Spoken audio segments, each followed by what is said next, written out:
My religion is better than yours. My God is superior to yours. That's what people fight over on a daily basis.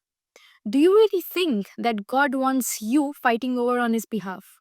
Do you really think that an infinite intelligence needs humans to defend it? Most of us did not choose our beliefs, we inherited them. You were born in a family, a culture, a country, and along with your name and a language, you were handed over a religion.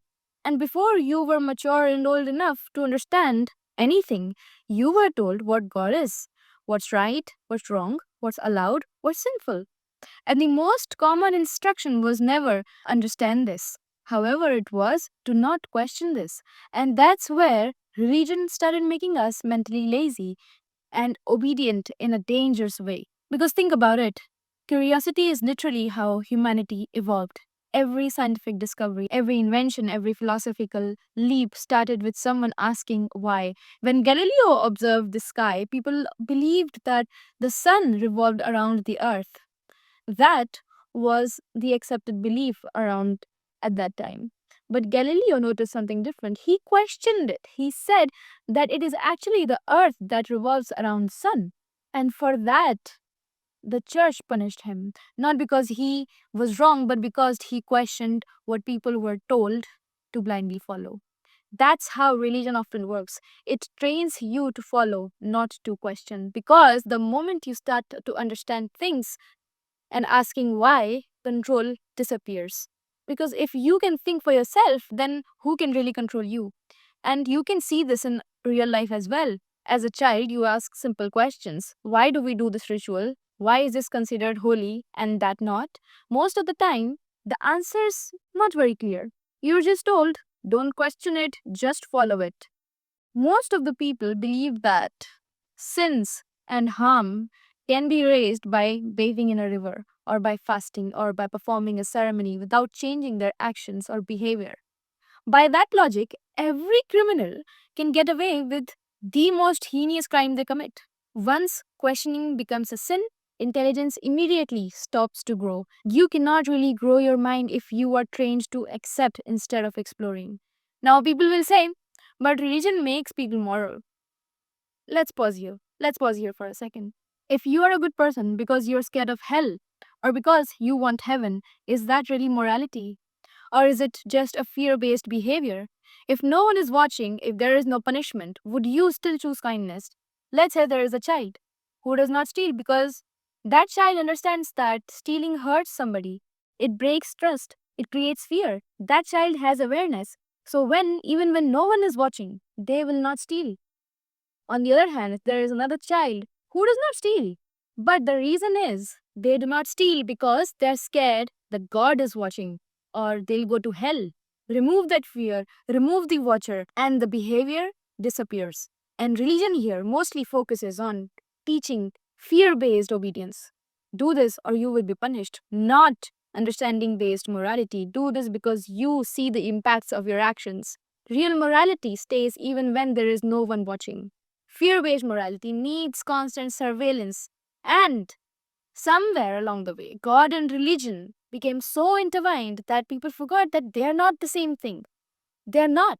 God does not need any institution. God does not need money. God does not need buildings or priests or intermediaries. Think about it honestly. God never asked you for a single freaking penny. Religion does. If God exists whether or not you believe it. So why does belief needs to be enforced? Why does faith need protection? Really, think about it. Truth does not need policing. If you strip away all the noise, what is God supposed to be? It's not a man sitting in the sky keeping a score. God is consciousness, awareness, the highest version of yourself. When you are being honest, when you're not harming others, when you're aligned with what feels true within you, that is connection. You do not need permission for that. Now, let's look at all the religious figures. Religions are built around Krishna, Muhammad, Buddha. Now, during their time, these figures did not question random things. They questioned the core systems of control. Krishna literally questioned blind duty and rigid social roles. In Gita, He did not tell Arjun to follow rules without thought. He told him to act with awareness, not fear, and to stop being attached to the external rewards or punishment. That in itself challenged the society obsessed with ritual status and outcome. Buddha questioned ritual purity, caste, and the idea that suffering ends through ceremonies or priestly authority. He rejected the belief that liberation comes from sacrifices, prayers, or birth status. He taught that understanding your own mind, not worship, ends suffering. Muhammad questioned idol worship, tribal hierarchy, and the economic exploitation tied to religion. He challenged the idea that power and divinity belonged to a few elites, insisting that moral worth wasn't decided by lineage, wealth, or rituals. In short, all of them, across all religions, they all questioned systems that told people what to think instead of teaching them how to see. And that's why they were disruptive. None of them said that build a religion around me. None of them said worship me. But humans did what humans do. They did the exact opposite. We externalized everything. Instead of internalizing the teachings, we turned the teacher into an idol. We memorized the verses but ignored the meaning. We worshiped the messenger and abandoned the message. They spoke about love, we chose identity. They spoke about peace, we chose superiority. They spoke about truth, we chose obedience. And that's how religion became ego. My religion is better than yours. My God is superior to yours. Come on, do you really think God wants you fighting over his existence? Do you really think you, just a speckle of dust in this whole universe, can defend God? Do you really think an infinite intelligence needs you fighting over its existence? And if God is universal, why does belief creates division instead of unity? And while people are busy fighting over religion, someone else is benefiting because the truth is, religion is a business model. Division keeps it alive, fear keeps it relevant. In places like India, we talk about unity, but we fight over religion on the streets, online, inside families. Meanwhile, people in power are printing money off of your hatred. If for once you stopped identifying so strongly with religious labels, entire systems would collapse. And that's exactly why questioning is discouraged.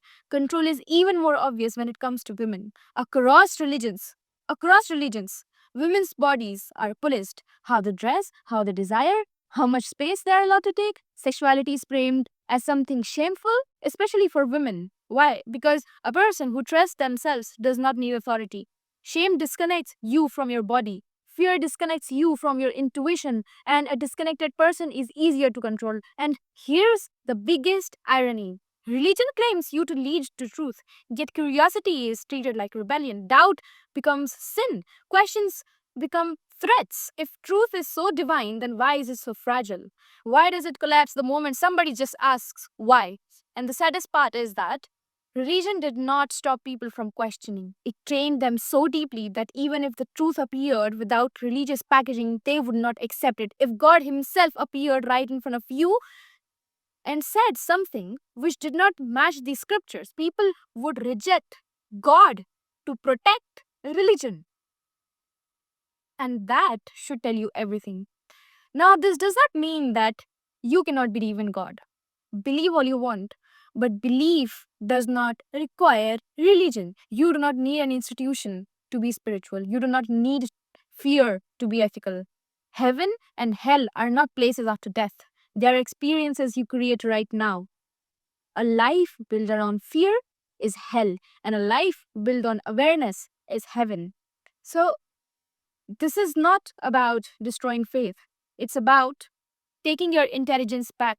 And another thing that religion quietly did, and this is probably the most damaging part, that it convinced us that the power lies outside of us, somewhere else, in somebody else, in a place that we have to go. We are told that if we want peace, we have to go to a temple or a mosque or a church or a religious place. If you want forgiveness, Again, go there. If you want heaven, you obey the rules written centuries ago. So now, at the end of the day, what happened was that the power is never within you. It's always outside of you. You are always dependent, always seeking approval. And that's exactly how you are made powerless. Because when you believe that power is external, you stop taking responsibility for your inner state. You stop trusting your intuition. You stop believing that you are capable of change. You keep waiting to be saved instead of realizing that you are the source. And what's more ironic is that every god, every so called spiritual teacher people worship today said the exact opposite. Again and again, they told you that the power is within you. The truth sets you free, that awareness is liberation, not ritual, not blind obedience, not locations. Yet, somewhere along the way, we flipped the message. Now, people think that just by going to a certain place, they will reach heaven. But how does that make sense if you do not know why you are doing the thing in the very first place? If you are doing it out of fear, habit, or obedience, and if you actually stop and question it, genuinely question it, most of it collapses. It does not hold anything up logically. That's why questioning is discouraged since day one in any religion. Because the system loses control. If you hold values like honesty, compassion, integrity, then you are connected to God.